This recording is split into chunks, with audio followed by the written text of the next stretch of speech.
The price of time. There was once a father who worried deeply about his son. The boy was lazy. He spent his days wandering the streets, wasting hours as if they meant nothing. While others worked, he drifted. While time moved forward, he stood still. The father watched quietly, but inside, his heart was heavy. He wasn't afraid of poverty. He was afraid his son would waste his life. One evening, the father called the boy to him and placed a watch in his hand. "Take this watch to the market," he said. "Ask people how much they're willing to pay for it." The boy went. At the market, people barely looked. Some laughed. 100, one said. 500, said another. Someone offered 1,000 and walked away. The boy returned home and told his father everything. The father nodded calmly. "Put the watch away," he said. "Tomorrow, we try again." The next morning, the father spoke again.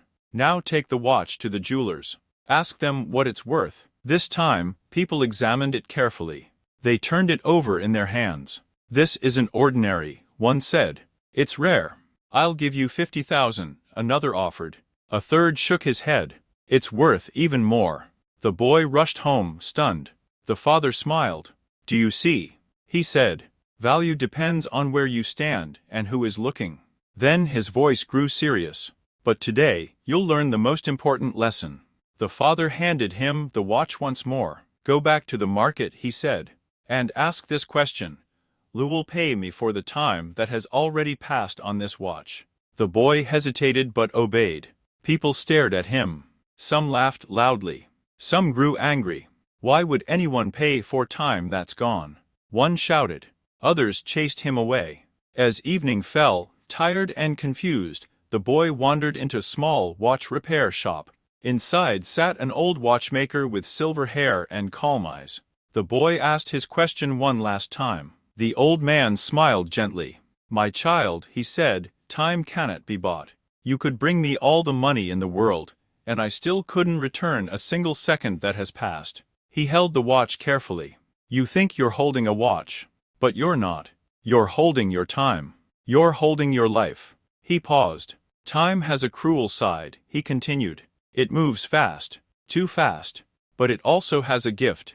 We don't choose how much time we're given. But we do choose how we use it. Waste it and no one will ever repay you. Use it wisely and time itself will reward you."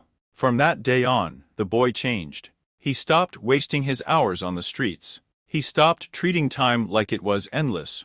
He began helping his father, working with his hands, learning through effort. When others rested, he studied. When others complained, he listened and learned. He no longer spent his time carelessly. He invested it. He read books.